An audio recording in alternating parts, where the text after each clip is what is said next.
Spectrum wants to hear your views. You can SMS at any time during the show. Type Spectrum, leave a space, type in your contribution and name, then send it to 7197. Your views, our interviews on Spectrum, Radio 1 FM 90. Hello, a very warm welcome. This is Spectrum on Radio 1. I'm your host, Edmond, Kizito. On Spectrum tonight, tackling youth unemployment through entrepreneurship. What are the challenges and best way forward? One of the critical challenges that the world faces today is the rapid rise in youth unemployment that has been identified not only as a social and economic travel spot, but also a matter of national security for states worldwide. The International Labour Organization figures indicate that Uganda's unemployment stands at a paltry 3.2%, but youth unemployment is at a whopping 22.3%. Critics say these unusually low figures are deceptive since they assume that most of the people in the villages with small gardens are fully employed. These figures also say that Uganda's urban unemployment rate stands at only 12%, about 7 times the rural rate, which it gives us 1.7%. In Kampala, the capital city, youth unemployment is 32.2% according to these same figures, while the unemployment rate for university graduates is 36%. Whichever way you look at them, these figures point at a dilemma that must be solved by this government, according to labor analysts. Youth are most easily sucked into crime, and with the rising urbanization, they can really be a security matter, they add. So far, government has designed 2 interventions in form of the Youth Venture Capital Fund and the University Graduates Fund. These 2 have, however, not been free from controversy. Government has also been promoting entrepreneurship development, and this has been identified as one of the key budget priorities even in the upcoming budget. Other interventions have included scaling up, openings through the National Development Plan and a new national vision, which is the Vision 2040. So tonight on Spectrum, we speak to key protagonists of youth entrepreneurship who work daily to end unemployment. Among their lot, our guests, Mr. Nelson Tugume, founder and chief executive of Inspire Africa. You're most welcome, Nelson. Thank you, Edmond. We're also joined by Mr. Ahmed Hadji, team leader at the African Youth Development League. You're most welcome, Ahmed. Thank you, Edmond. Nelson, can you tell us briefly about Inspire Africa? Edmond, Inspire Africa is a youth initiative.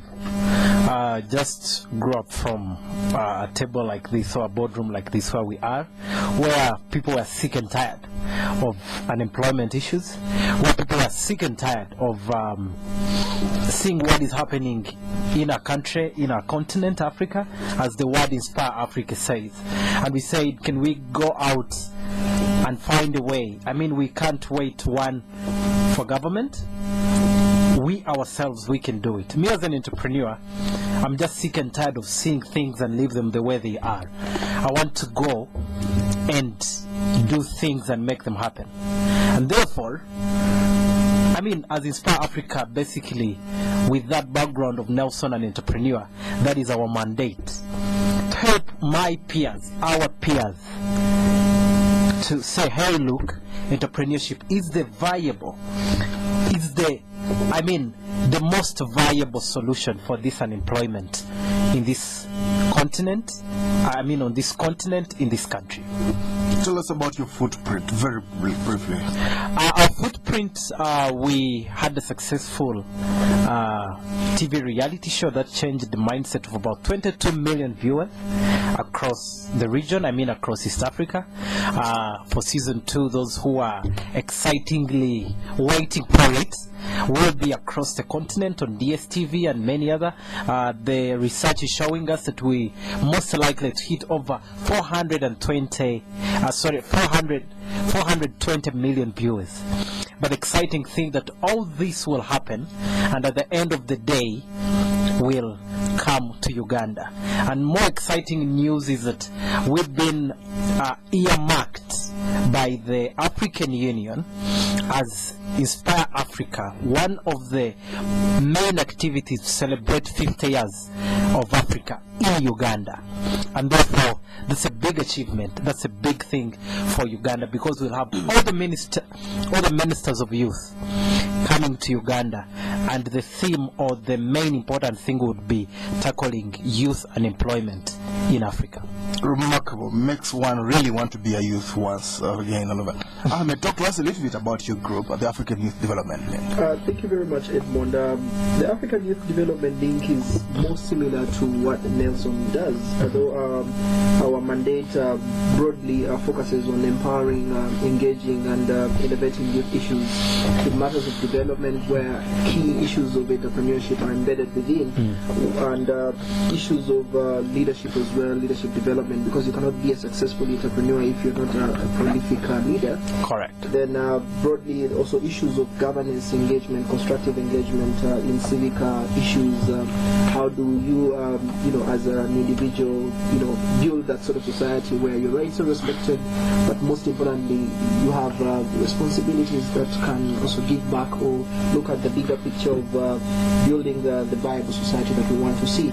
So ideally, entrepreneurship issues are one of the viable issues that we look at, as I entirely agree with my colleague that that's the only solution to, actually for us we call it, it's the promising tickets out of poverty.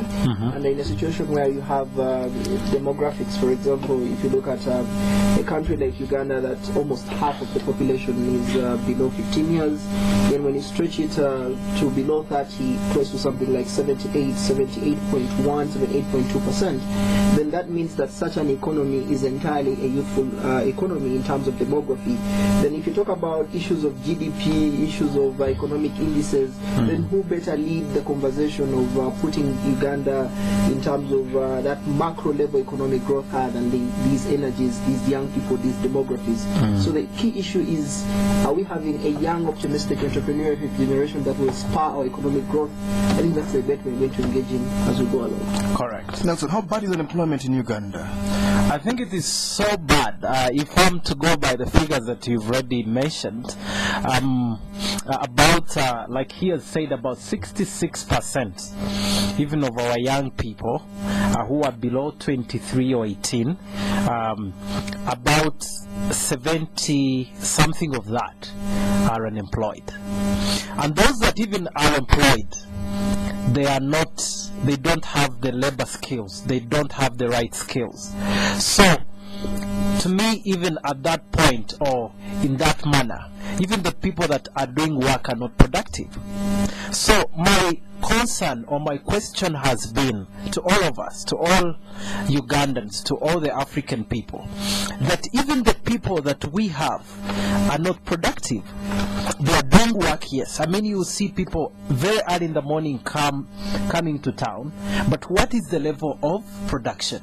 I mean, you've seen statistics saying that a Ugandan compared to a Kenyan is like 2 to 3 or 1 to 3 or 1 to 5. 1 to 5 actually. I mean, as Ugandans, we can't accept that. So to me, the skill, the mindset, there are two things actually. The skill, the mindset is what we need to deal with. Even people who are employed, I mean, I will clearly say this to even our I mean, to all of us, to all Ugandans. I've seen organizations where I would think that even, I mean, you find an organization with about maybe 1,000 employees, but at the end of the day, when you make your analysis and say if every person was supposed to do what they're supposed to be doing very well, you need about 400. I look at even our government, I don't think they need all those people. You think so? I think so. You don't think we need 80 ministers to deliver? Even the ministers, I mean the politicians, I mean go to civil service. I mean, just let's first go to civil service. For the ministers, that is not my mandate. Political. Probably that's political and the president's mandate. But I mean the civil service. I was comparing to our neighbor just here in Rwanda. One time, Rwanda had over 500 people. That government cut the civil service to about 80,000 people.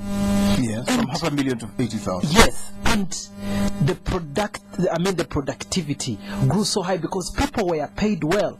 People thought that people were going to die. I was very excited that I found actually the driver of the Prime Minister right now, the Prime Minister of Rwanda. Yes. The Prime Minister confessed and testified that when this happened, that when this happened, he gave his driver an equivalent of $200.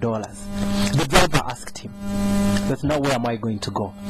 But because, you know, when a human being is forced to that wall, that guy has over 10 trucks today. Oh, really? He went, started driving a truck. From there, he grew and grew and grew and grew. So, to me, I think, first and foremost, we have to understand the issue of mindset. Secondly, let people be skilled for the right purposes. All right, Ahmed, talk to us about your own view of government interventions to counter youth unemployment. Government has partly played a role. I would say partly because in the first place they recognize that youth unemployment is a huge demographic problem.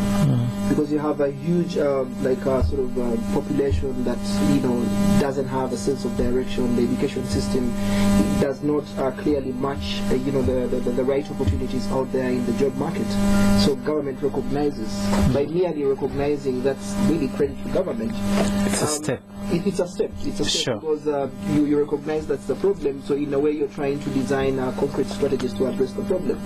But beyond that, government has partly established programs like the famous youth fund, the capital venture fund. If you look at the previous budget line, where they had to, where they issued close to something like 44 billion.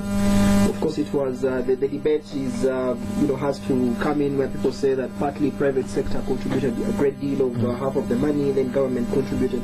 But all in all, government contributed a great deal because government, ideally, if you look at the constitutional responsibility, government has to take lead in identifying solutions.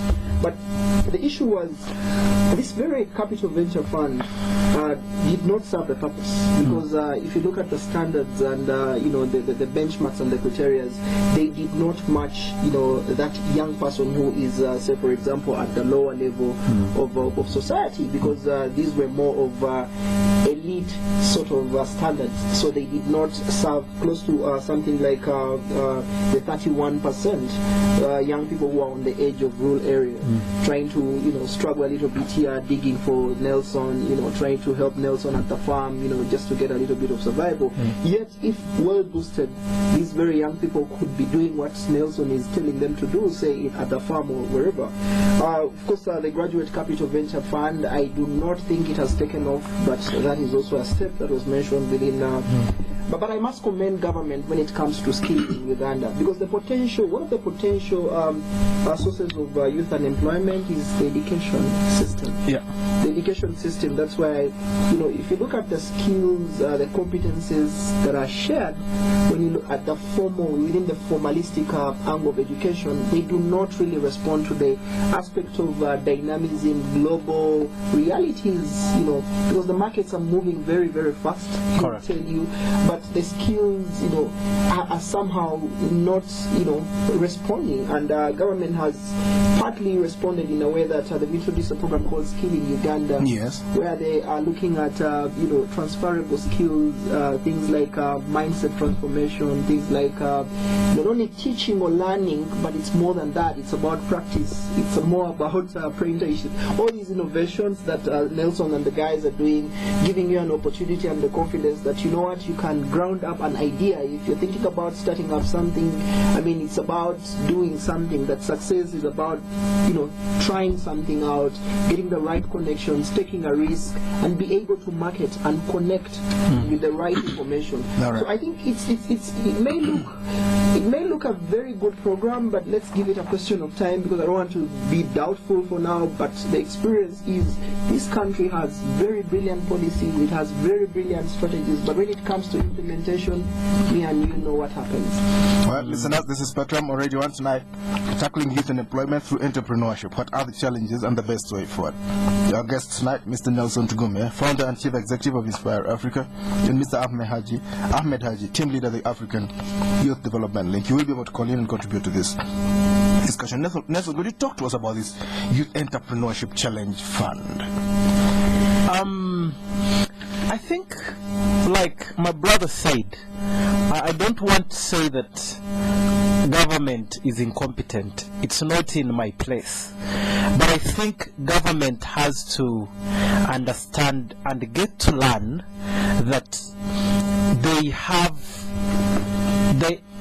there are some things which they do better and there are some things which they don't do well. I've analyzed the youth fund, and it has not only in Uganda, I mean in Botswana. I've analyzed that. I think there is one in Rwanda, in Kenya. I've analyzed that. Some people have made headway, they have gone further on the youth fund. But I think this is what we learn from this, especially the first installment. I don't think government would be the best person to administer this. If we can have maybe private sector organizations that have the skills and capacity to do this on behalf of the government, I think, to me, that would be the best option. It is a good idea, and like he said, I want to commend government for even thinking about the youth. I mean, for putting this plan. It means that government is trying to do something with the youth. However, like he said, the implementation bit of it, which is the biggest, is where is the question on how to do it. I remember my brother he wanted money from youth fund. I even guaranteed him myself. I don't think I can fail to return, or was it 25 million or something like that. Yes. He's been doing a small business, an internet cafe, printing and many things. But it was very difficult for him to access that money.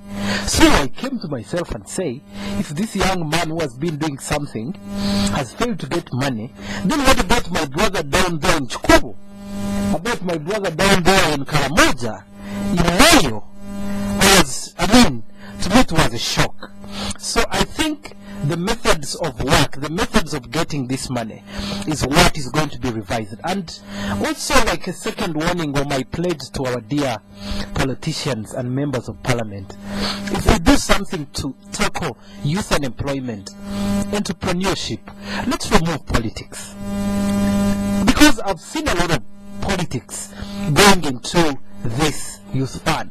I've seen members of parliament on television. They even don't know, how probably the right methods, but they will go and blow the whole idea. So I think let's get away politics from this issue and really get streamlined it to where best how it can help these young people. Because I remember as an entrepreneur, this is what I will again come back to mindset. A good idea comes like that, probably from the president or from the ministry or from wherever it came from. And people who are implementing it, because of mindset change, they don't see it in that way. Mindset change, Edwin, allow me to continue saying this. It's a big problem. When I was coming here, I was from a meeting. And quickly, because I didn't want to be late for the program, I entered into a restaurant which I will not mention the name and asked for a burger. A burger took 15 minutes. 15 minutes? Yes. And I said, okay guys, I'm going to leave this burger and go on the show when I'm hungry, but I have to go. But, yesterday I am not registered for mobile money. I went to a young man at Nakumat. I always do my services, airtime and all that. They know me. And I asked to send some money to my wife. And this young man said, I think probably he had carried his problems to work. He told me, you know what? We can't send your money because you're not registered for mobile money. But the way he did it, you could see it's a mindset change. He's trying to put you off, kind of. He had a bad day or bad night. Something like that. So, my point is that the mindset change is not only in the young people, even in our people in civil service, in this organization that you see, until we change and start doing things professional, and start doing things in, I mean, when you're at work, Edmond, you're at work. Yeah. I know you could have problems, all our problems, but you don't bring them at work. Right. So that is, I think, where even the whole thing is coming from. Ahmed, what's your own view? How can this be improved? Because we'll hear from you later about the Youth Entrepreneurship Challenge. What can be done to improve some of these interventions in your own view? I think the youth fund, like he says, to me it was a good idea. It's still a good idea, though. It was not not well thought through as any sort of concrete program, because my understanding, it was more political. It was more timely. It came at the time when we're heading towards the election, so let's grab the youth vote. But if it was from conceptualization, like programmatically, if we thought through who are the beneficiaries and defined the benchmarks clearly that speak to the young people in their very language, I think it would be the best option. I may disagree with my colleague Nelson that let's put government away from the management. Well, they haven't done it well so far. Yeah, because my understanding is, of course, government has a constitutional responsibility. Maybe we should say that government should be a regulator. Let them sit back and watch, or be the referee. Well, but they haven't done it well. But then that's the fact for sure, because if there is any budgetary vote from the government side, then government has to keep its eye on the monies. Yes. But like I said, it was not well thought through as a program. The mindset that was painted to the young people during the election is this is the money, and like the previous entrepreneurial funding or startup funds like the Entandikwa, there is a common understanding by our common people that this is free money. So the young people thought that was their money, and you saw many of them taking on to the streets of Kampala. Many of them were even storming parliament. The essence was we needed to inform them from the basics that why is this money important, who should access this money, and what are those benchmarks. For example, even the banks themselves, you cannot tell me that, for example, I should get a guarantor. Not everyone would really wish to guarantee you. You can't tell me that the business must have existed for a certain period of time, that it doesn't serve any purpose, because this it's about the startup fund. Yeah, it was more of a startup fund. I have an idea, and I feel that this idea is worthy. You come with an exercise book with your notes, they should give you the cash. But then the whole issue is, I just felt that we needed more of an institutional framework that would define this money more and more, because at the level where it was, the ministry in charge of the youth did not know its responsibility. The Ministry of Finance, then the banks, everyone was setting standards left, right, center. So from the onset, there was a lot of confusion. And to me, what I think we should, just improving it, we should go the Kenyan where we, for example, have something sort of an authority, or a bill in place that sort of defines an institution that has a composition of young people and the other stakeholders. Private sector would also be very key. I would love to see Inspire Africa there, because they're doing a great deal of, trying to really mentor and build the next generation of entrepreneurs. And then there's someone else who does the financing and also the market linkage. But you cannot just give people money and tell them that this is the money, you go and do something, without even completing the whole chain. Give them information, let them become entrepreneurs. They have an idea, they have the information, link them to the market, and let them have something to take home. All right. But the whole essence was, it was just something that was jumbled upon, and it's a youth fund. It was an election year, you must remember that. This is Spectrum Radio. I'm going to go for a break. We'll be back to stay tuned.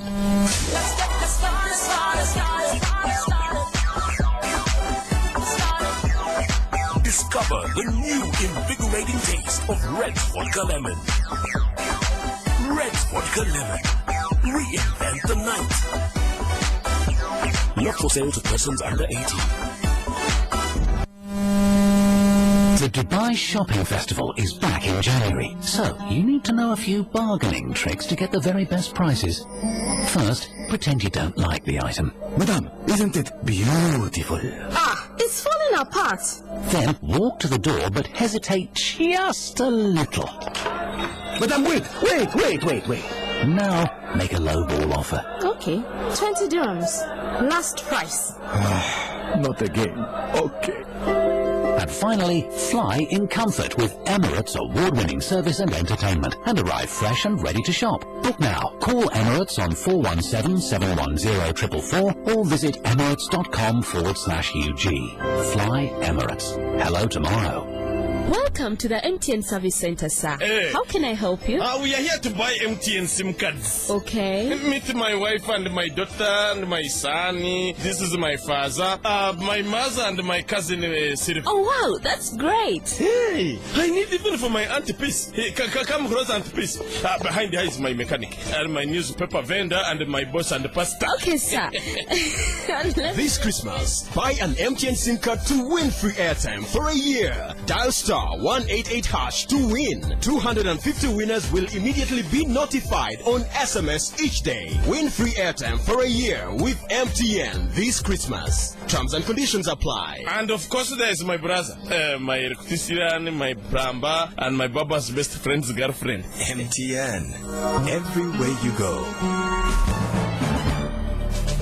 Bank of Uganda informs the public that from 30th March 2013, the all series banknotes will no longer be legal tender and therefore will be removed from circulation. The all series banknotes are those printed before the year 2010 and include the 10,000 shillings Chogam commemorative note. Please note the following dates. The old banknotes may be used until 30th March 2013, after which they will not be acceptable for transactions. The public then may exchange their old banknotes at any commercial bank up to 30th May 2013. From May 2013 to 31st December 2013, only Bank of Uganda offices countrywide will exchange the old banknotes. Please note that no fees will be charged throughout the exercise until it ends in December 2013. For further inquiries, call us on 0414-258441 or email us on info@bou.or.ug.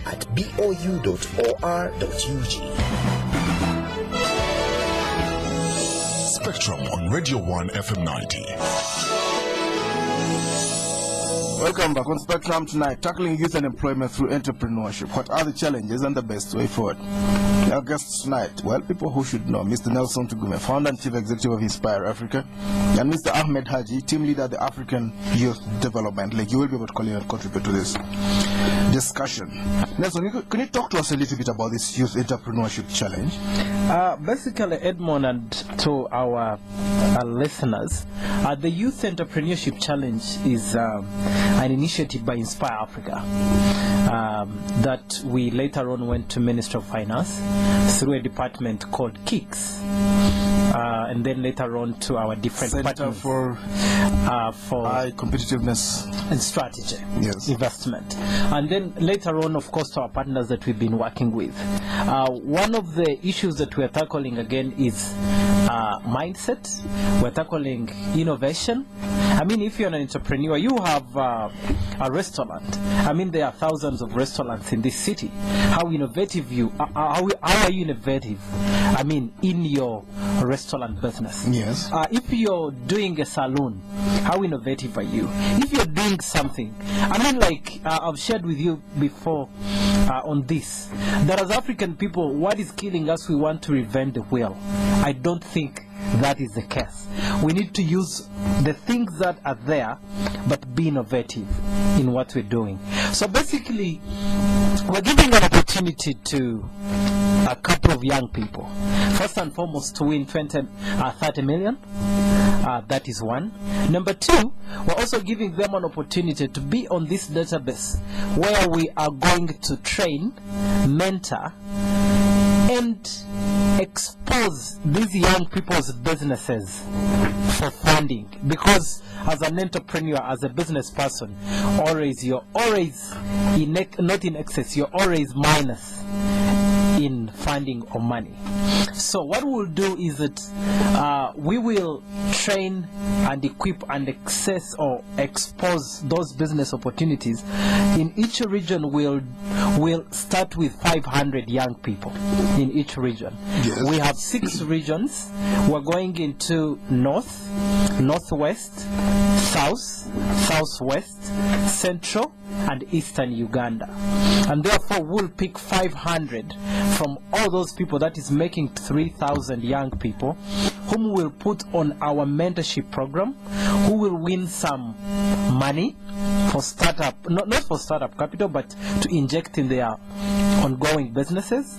One of the things that we've noticed, we have three products, which I think are actually, to me, also on the youth challenge, on the youth fund that we've been talking about. I think this money going to the banks, Ministry of Finance saying that let this money first go to the banks. So I think it was a credit. It was a credit, because if this money had not giving it to the men in the way the people they wanted to be given to, it will not be anywhere. Comes to the Kavera and goes out with 5. So to me, that's we need to recommend that person who brought that wisdom. Yes. Because first and foremost, in entrepreneurship, the most hardest thing in business is starting. Yes. I'll give you an example, Edmond. When I finished my university, you know my story, being a tax conductor, from a tax conductor, I was doing different businesses in life and all that. But when I was finishing university, I got to my mother and asked her to give me only 6 million, which was about $3,000 then. At that time. About 2007. Yes. And my mother said, no, Nelson, we've gone through thick and thin. I used to run business with my mother. By the time I finished like P7, I almost had about 20% in her small shop down there in the countryside. But I went to her and she said, no, Nelson, I've been supporting you, and I respect her because she taught me business and many things. But she said, no, I'm not going to give you any single coin. What I want you to do for me, I've given you this degree. I want you to go get a job. If you ever want to do anything, yes, just get that money from. But me, I was not seeing going and being employed. Right. Because that has never been my dream. And okay, now I said, now what's this? Remember, I was, yes, by the time I finished university, I had gotten some money. Yes. But what I'd done a couple of investments. I'd built some apartments and all that. So I didn't have money. I was servicing the mortgage. So I didn't have money. I had a small car, a Golf 3 black, I remember it. And here is my mother saying, I can't give you the money, yes, because I want you to go. When you finish, job, yes, when your son has finished yes, the degree, want to go sit in a Nessie right condition. And what I did, yes, this is what I did, Edmond. I didn't care where I had reached. I was no longer using taxis and all that. I sold my car. Right. When I was selling my car, I didn't know what I was going to do. But I sold my car. I said, I don't care getting taxis and I don't care what people will say. It's my life. I didn't care even when I was going to go and start selling bells in Owino. At that point. You sold bells? Yes. The bells of clothes? Yes. I didn't care. Go on. But to me, that's the enthusiasm that I want to see in an entrepreneur. That even on a hundred of sacrifice. Yes, 100,000 shillings. I can use it to go to the next level.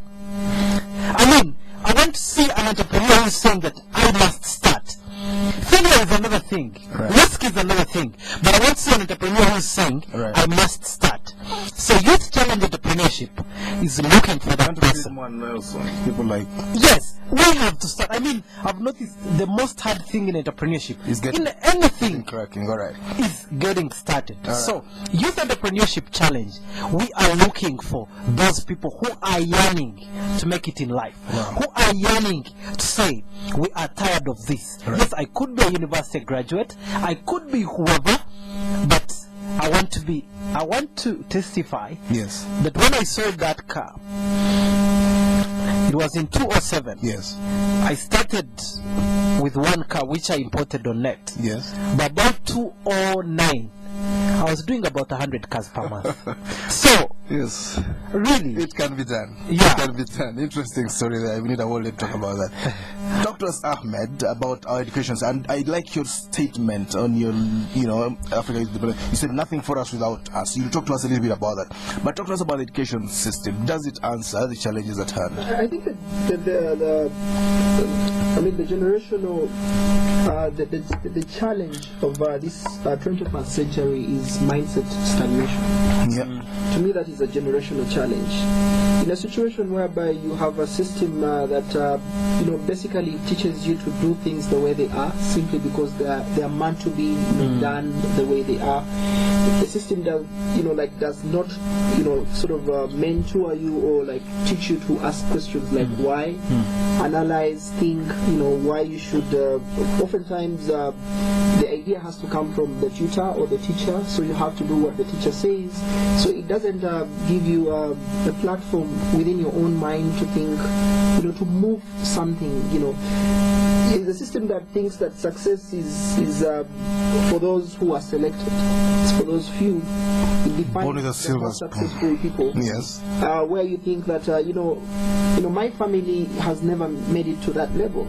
Where values you can always be successful because you're meant to be, and it doesn't share with you the reality that success is for those who are able to move this very idea, those who are able to take risk, those who are able to the curiosity sort of minded people who are thinking and they can move, asking questions. People who are able to ask questions, who are able to challenge. To me, that's where I have a problem with this education system. If you look at the global reality, if you look at the setup of the whole global surface round, it's for those who, innovation is for those who are able to think, yes, to ask, to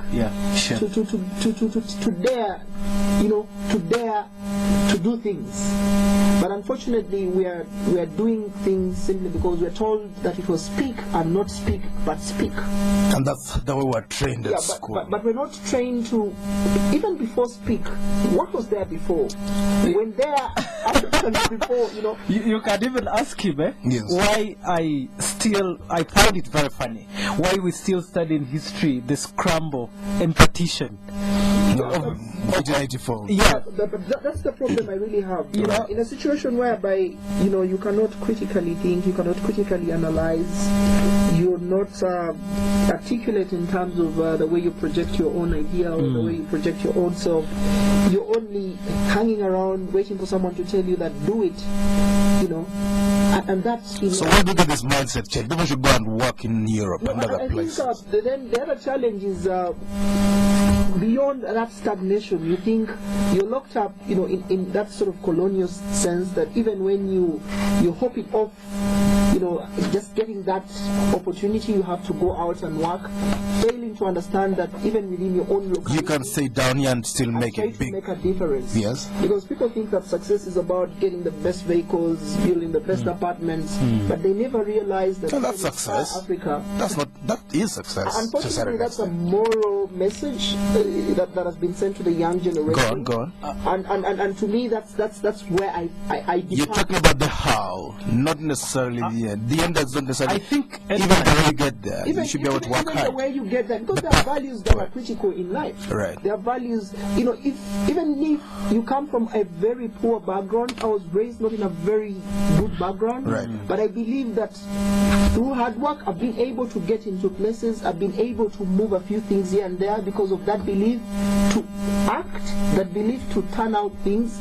Unfortunately, we sit back as a generation because your dad has to tell you that, you know what, I have to make a few calls to my colleagues that you get this opportunity. Unfortunately, the mind is slipping because a woman somewhere who is your mom or your aunt must tell you that you're supposed to define your career line as this. Right. That's why people, the Masaka sort of economy, yes, are able to move a distance from Masaka, then get into Chikumo, because they feel that the only option they have is to work, to hard work, to start, right, to initiate, to move. And that's why you have a very creative sector in this this country. All right. So to me, the education system has contributed greatly to mindset stagnation. Right. And unfortunately, that's why you see our economic indices are stagnant, because we have a very huge population of very many young people not doing anything. They're actually not adding any value to the economy, but they are creating a menace to the economy. Because if you're not contributing anything to the economy, then you are more a dependent in the economy. You're a beggar to the economy. They have to provide for you everything. You're a But it has to be the other one. You are a liability to the economy and an asset to the economy. Edward, the listener, but before we hear from the listeners, yes, I mean, he talked about something very. Before we leave the education system, we have more universities than technical institutes. That's absolutely, that's a pyramid that's upside down. To me, that was already a dead. You know, he said something very huge, which I think all of us we need to understand. Being successful does not necessarily meaning that you're meaningful. I always use it. Why? Because, yeah, you could be successful by driving Range Rovers and having apartments and all that, but I think I appeal to everyone that we need to be meaningful to our societies. Values, is that what you're talking about? Yes. So I think we've sent this message to our young people that by getting there, even if you step on everyone, it shouldn't be at all costs. It shouldn't be. You shouldn't get your goal by shedding blood, for instance, or robbing people's medicine. I just wanted to touch on is even the other mistake that we committed as a people in this country was to kill the technical institutions. Well, turning them into universities. The vocation. Yeah, the vocations. Because the vocations, I mean, the heart of any vocation is to work on the mind. We're training engineers. One engineer needs maybe 30 people to work under him, and you're not even giving them one person to work. Well, this is Spectrum. You can call in now. Our numbers 0414-348-111, 0312-260-390, 0312-226-1390. When you call in, please tell us your name and where you're calling from. Spectrum, hello? Hello? Yes, your name?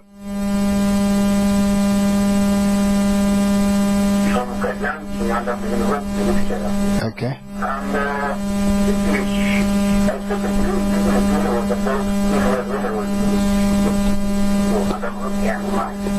I have listened to all the other people. In this world, we look at ourselves and we know that others who actually are supposed to be educated. I have got the problem of this deficiency of class. Is the problem in Uganda lack of innovation or lack of economic opportunities? I have got the children. Why should we stop the education by your confidence? Surely the person who understands that is the problem where the Oh, we missed that important fact. We should have known your thoughts on the Berlin Conference 1884. Please call back in if you can, Mr. Andina Yekwaso. Renowned academician. Spectrum, hello? Yes, your name? Yes, bro. Thank you for those gentlemen bringing some very good insights around the program. My concern was that it appears that when the government found that it was in a problem, it just threw money at the problem. So 45 billion went down, but the impact is yet to be seen. But my belief is that there are certain competences that entrepreneurs have. Instead of lining up every year to believe that if you give it money, you start up, there are certain competences which I think have to be investigated. And I agree that maybe the private sector would be in a better position to identify the youth who have these competences for them to have this money and move forward. The other thing I think is that also, if there's a way this fund could work out that if a youth, for example, has writing skills, let him do the writing, let the fund do the purchase of the products. For example, let the government be the market for some of these products. And if the youth maybe is specialized in research, let them do research, but let the government create let it create the market for its services. I also think that it has to adapt to some kind of a desk format, like screening prospective projects, and then this kind of thing be given to teams like the young people there who are in a better position to screen some of the prospective funds, as opposed to throwing it to every youth who can grab it. Thank you. Spectrum, hello? It's an interesting thought there. Of course, I find resonance with some of the thoughts that you outlined earlier, Nelson. What do you say to that? I think same thing that I've been saying. One of the things that before you enter into Inspire Africa projects, screening is the most important thing. We really need to see that you're not going to waste our time, you're not going to waste our money, and that's what government needs to do. And I'll reply this at this point. Government does not have the enough skills or capacity to handle that bit of screening. I mean, I can give you an example. One of the politicians went and okay, I think one of the other callers is back on the line. Okay. Spectrum, hello? Yes, sir. Your name? Yes, welcome back.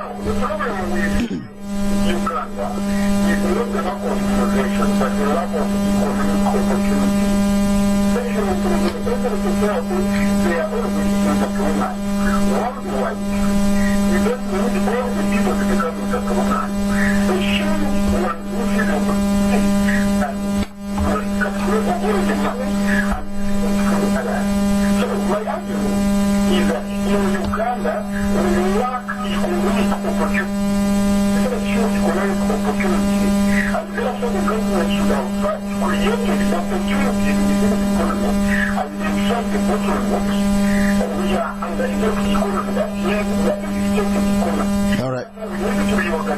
Okay. Mr. Baker, so I wanted you to talk to us about your argument against the Berlin Conference, the education system. What's your problem with it?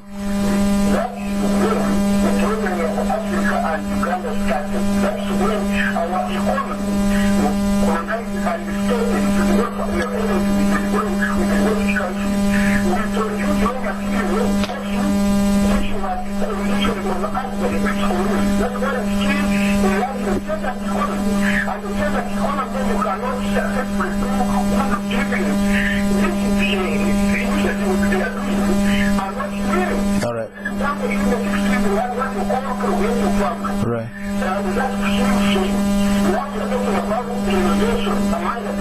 Okay. All right.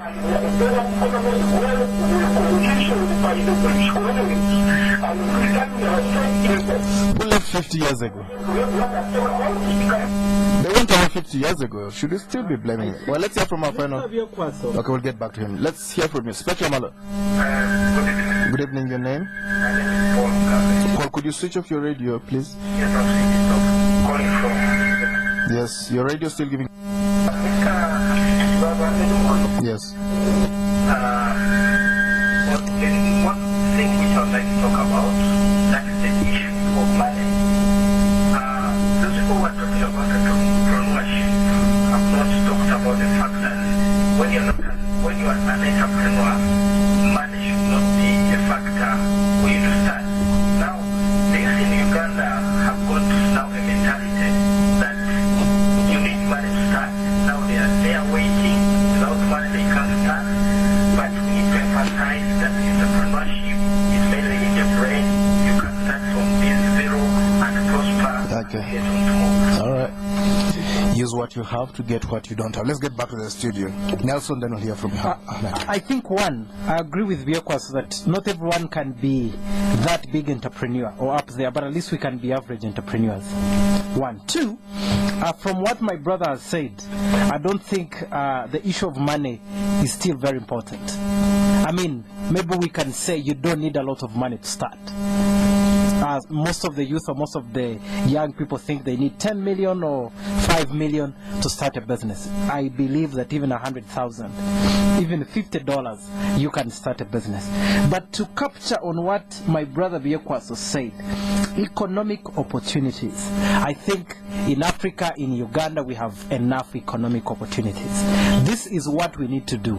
We can't wait for government to avail us economic opportunities. What we need to do is to strengthen our private sector.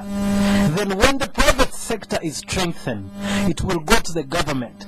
They will start making themselves in circles. I mean, if you're producing rice, we'll say, we are 100 of us, can we put together, even buy a plane, or buy a cargo plane, or hire a cargo cargo plane and start exporting this rice. So what we need to do is to make sure that the private sector is strengthened and is productive. But the economic opportunities are They already available. exist. Even in a war situation, there's going to be economic opportunities. Absolutely. They'll need food at the war front. Absolutely. Certain kind of biscuits and food rations, Yes. MREs, meals ready to eat. Ahmed. I think Biapaso has a point, Yes. partly, because I would concur with you that indeed Uganda has abundant opportunities, economic opportunities. But at the same time, we should not forget that this is a liberalized economy where everyone comes in. And of course, the sense of regulation to sort of give an opportunity to the locals to be able to thrive as businessmen and women should take precedence.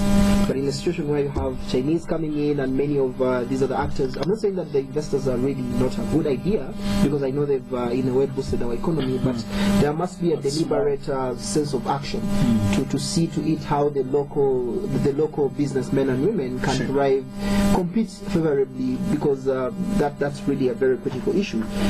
Just right on to Johnson. Johnson has a point saying that the government merely giving money is not an option through the youth fund, but maybe they should explore on other factors like the competencies that the private sector can provide. But this is what I think would be very important, because when it comes to the youth fund, you need something sort of a private partnership. PPP. Yeah. Public-private partnership. That sort of model where there's a marriage between the private sector that is dominated greatly by the private sector, and government plays more of a regulatory role. Because I don't want government to delink itself from this conversation of the youth fund, because the government is the regulator. Sets the environment and should provide the money as well. Yes. The regulator. Yes. So you need a marriage that where the private sector has more stake as compared to. So they could give 20 billion to Nelson, for instance. Yeah. For example, he can half of it. do that, half of that money. Then he's able to sort of set the pace. Because even mentors this young man. These are the models that have worked in other countries. If you look at Botswana, for example, it's not merely giving young people money, because there's that mentality of Mfuniramuwa or the quick money. You know, the mindset that is out there. How you benefit from it. It's about, a spark. I inject $50, then I have $500 in 2 days. Unfortunately, patience is not really a sort of a value that the young generation sort of cherishes. So what is important is we need to have a model that focuses on identifying opportunities in young people, investing in them, and linking them to markets. For example, in Kenya, they have a model where they are constructing something like commercial infrastructures. For example, you have young people who have talents and ideas. They're doing something in arts and crafts. Yeah, and government is able to establish commercial infrastructures, say like the railway section here in Juba Road. Yes. That if you want anything to do with craft, that is a commercial infrastructure. It's a market for young people. So government is able to, for example, gazette places where they can go. And, all right, we have to if you have an interest, say for example, in automobile business, you know where to find them, and government is able to give them a little bit of tax rebates. But all in all, key issues to think about: how do we work on the mindset? Because the greatest challenge is that's why it's rise and falls. Really, we need to think about working on the mindset of the young people. We have to go if we have to address employment. Our time is up. We have to go. Nelson, very briefly about this youth venture capital. One half a minute. I think let me get to all the youth or to all the young people that are interested in the program. Just go pick the application form from any Centenary Bank branch, or buy a copy of the Daily Monitor on Friday and get to register and be a part of this. That is for the amazing program challenge. That is for the youth entrepreneurship challenge. And you're saying they'll win 30 million shillings. 30 million, and they'll get to be not only mentored, but also they will be exposed to the funders. I mean, and we can reinforce to give them some money in their business. We have to go. Thank you very much indeed. Mr. Nelson Tugume, founder and chief executive Inspire Africa. Thank you so much. Ahmed Hadji, team leader of the African Youth Development League. Thank you for tuning in. I've been your host, Edmond. So up next is the news in English. Stay tuned. My greatest music hit of all time? The first time I heard the